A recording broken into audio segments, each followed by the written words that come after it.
We just witnessed the most catastrophic diplomatic blunder in modern American history, and the mainstream media is calling it historic diplomacy. Trump just rolled out the red carpet for a war criminal on American soil, and somehow people are treating this like it's normal.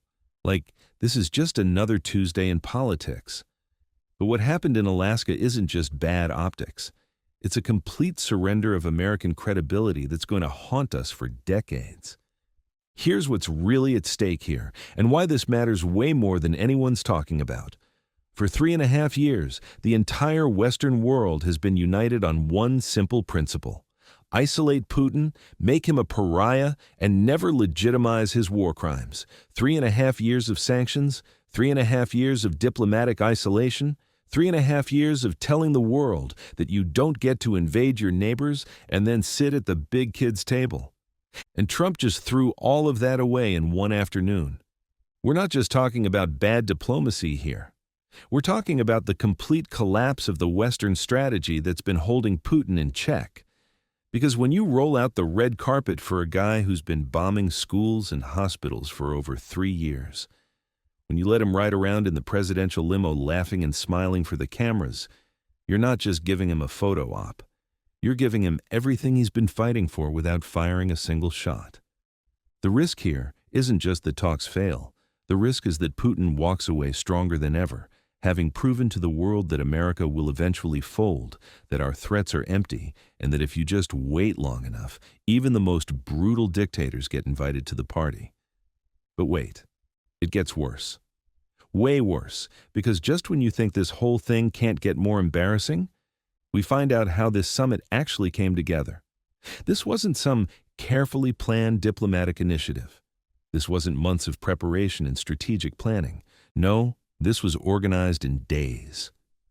Days. The White House admits they threw this together at the last minute, and it shows. Trump's own team was scrambling to figure out who should even be in the room. They started with a bilateral meeting, just Trump and Putin. But then panic set in. His advisors were terrified of another Helsinki situation, so they started adding people. Marco Rubio, the national security advisor, some real estate developer named Steve Wyckoff, who's Trump's buddy. Meanwhile, Putin shows up with his A-team, not just Lavrov, but economic ministers, investment specialists, the works. And here's the kicker: no Ukraine negotiator. Putin didn't even pretend this was about ending the war. He came ready to talk business, sanctions relief, and economic partnerships while Ukrainian cities were getting bombed that same day. And then there's the delegation signals. Look at who Putin brought. Kirill Dmitriev, the guy who runs Russia's investment fund, U.S. educated, pushing for business ties. This guy's whole job is convincing Americans to invest in Russia. That's who Putin thought was important enough to bring to a war summit. But here's where it gets really concerning. Trump's team included the Secretaries of Commerce, Treasury, and Defense. Defense makes sense. There's a war going on. But Commerce and Treasury? That's not war talk. That's deal talk. That's sanctions relief talk. That's exactly what Putin wanted. And then came the moment that's going to define this entire disaster. The moment that every Putin propagandist is going to replay for years. Trump and Putin side by side, walking into the presidential limousine. No interpreters, just the two of them, laughing and chatting like old friends. Think about what the world saw in that moment. Putin, who has an international arrest warrant for war crimes, who has been systematically bombing civilian targets for 3.5 years, who just last month had the deadliest month for Ukrainian civilians since 2022. Getting the full presidential treatment on American soil, the red carpet, the F-22 flyover, the honor guard, and then the ultimate prize, a private ride in the Beast with the President of the United States, while Ukrainian children were hiding in bomb shelters. Former diplomats are calling this Putin's biggest propaganda victory ever. And they're right. Because it doesn't matter what was said in those meetings. It doesn't matter if no deal was reached. The image is already burned into history. America's president treating Russia's dictator like a respected world leader just days after Russian missiles killed dozens of Ukrainian civilians. Putin didn't need to make concessions. He didn't need to offer a ceasefire. He already got what he came for: legitimacy, respect, and proof that America will eventually cave to anyone willing to wait long enough and kill enough people.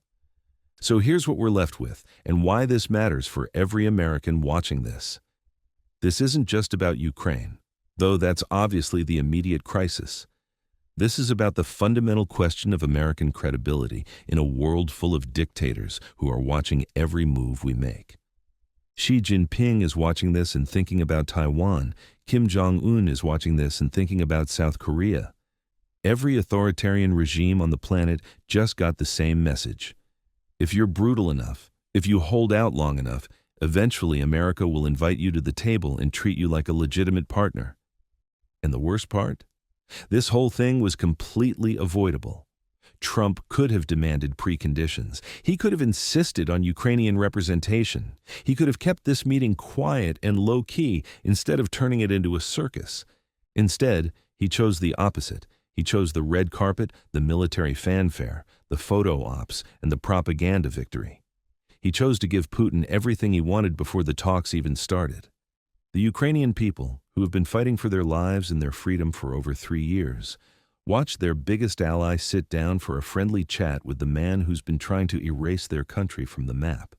European allies who have spent billions supporting Ukraine and maintaining unity against Russian aggression watched that unity crack in real time.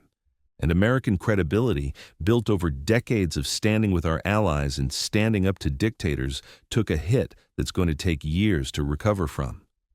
This is what happens when you prioritize photo ops over strategy, when you mistake theatrics for diplomacy, and when you forget that some things are more important than looking like you're making deals.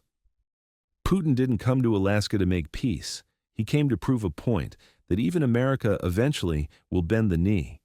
And in that red carpet moment, in that smiling photo op, in that cozy ride in the beast, he got exactly what he came for. The question now is how long it's going to take us to realize what we just gave away, and whether we'll be able to get it back before every dictator on the planet decides to test just how far American weakness really goes. The Alaska summit wasn't diplomacy. It was surrender. And the world was watching.